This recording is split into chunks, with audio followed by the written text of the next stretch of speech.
not just a number. Understanding poverty using the capabilities approach and SPM. How do we know who's impoverished? How do we even know what poverty is? Is it like the game of memory? Can you match someone's characteristics to a life in poverty? Or is it more complicated than that? Well, here's our answer. Poverty should be defined as an individual's lack of substantive freedoms as a result of their combined capabilities. And when measuring poverty, both the capabilities approach and the supplemental poverty measure, or SPM, should be used to determine if an individual is impoverished. That probably didn't make any sense, right? Let's break it down.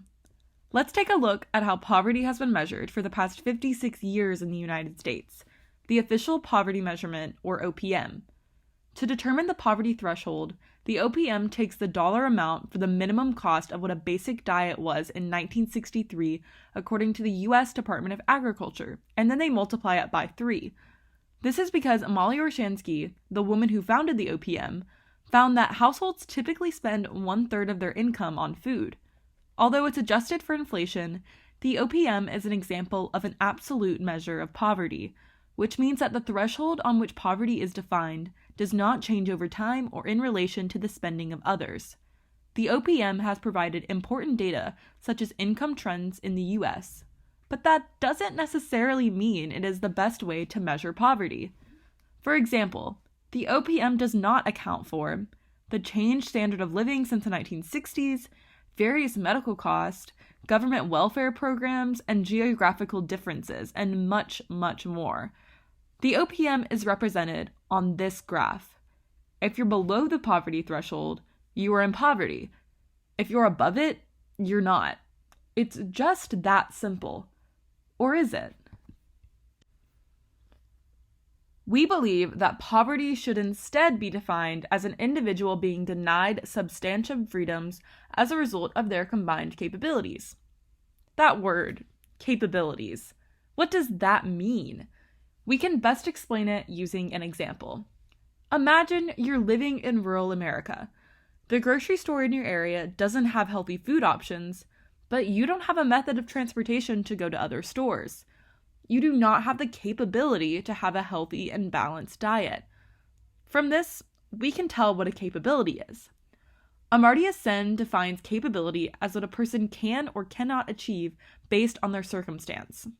It's easy to tell someone that they should have a healthy diet, but whether or not a person can have one is up to their capabilities. It is important to distinguish between capabilities and functionings. Like we said, a capability is what we have the ability and resources to achieve.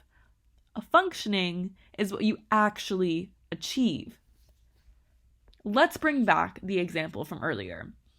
You now have the capability to have healthy food, meaning you have the money and there's a store nearby. But you choose to eat unhealthy food instead. Your functioning, meaning what you achieve, is eating an unbalanced diet.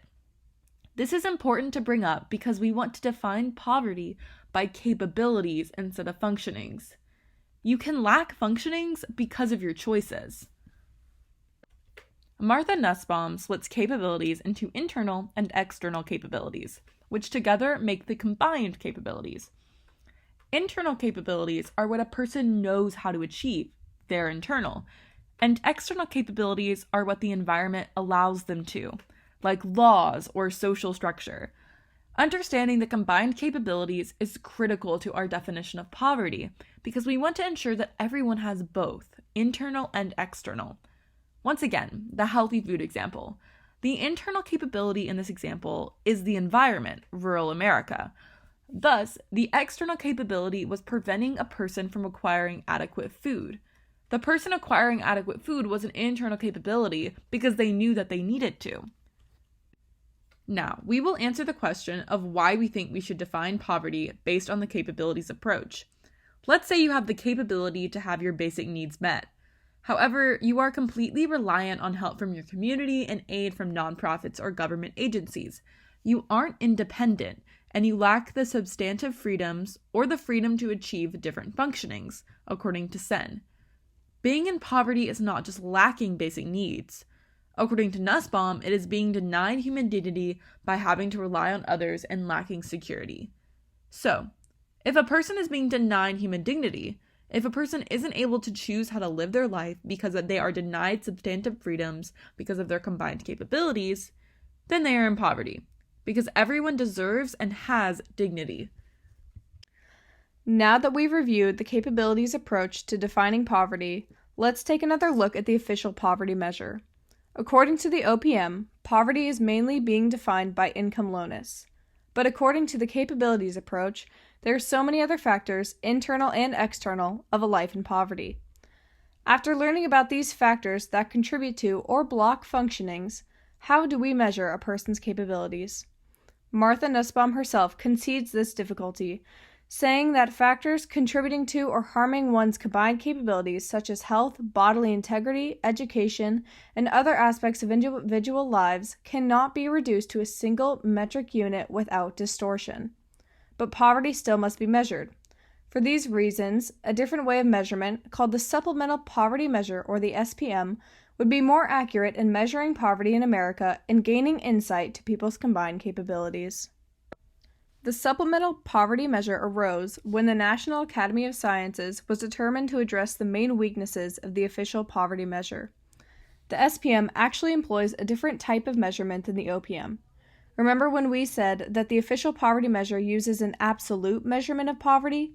The SPM differs because it is not an absolute but a relative measurement of poverty. This means that as the general cost of living change with the times, so does the poverty threshold according to the SPM. So, what is the threshold for the SPM? Rather than just the cost of a basic food basket, the threshold is based on a dollar amount that is used for the resources known as the FCSU, or food, clothing, shelter, and utilities. This threshold is set at what the 33rd percentile of Americans spend on their FCSU, and then multiplied times 1.2, which accounts for additional basic personal needs.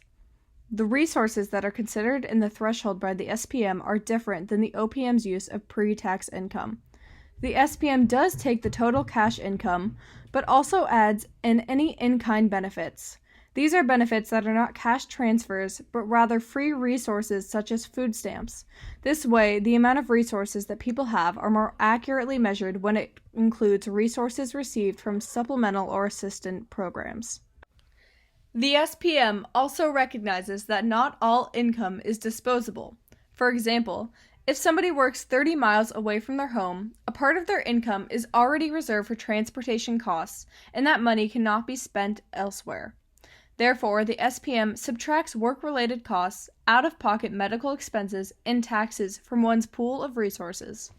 This threshold also adjusts for geographical differences in cost of housing, which can more accurately reflect the expenses necessary to have FCSUs and other basic personal costs. How does the SPM reflect the definition of poverty associated with the capabilities approach?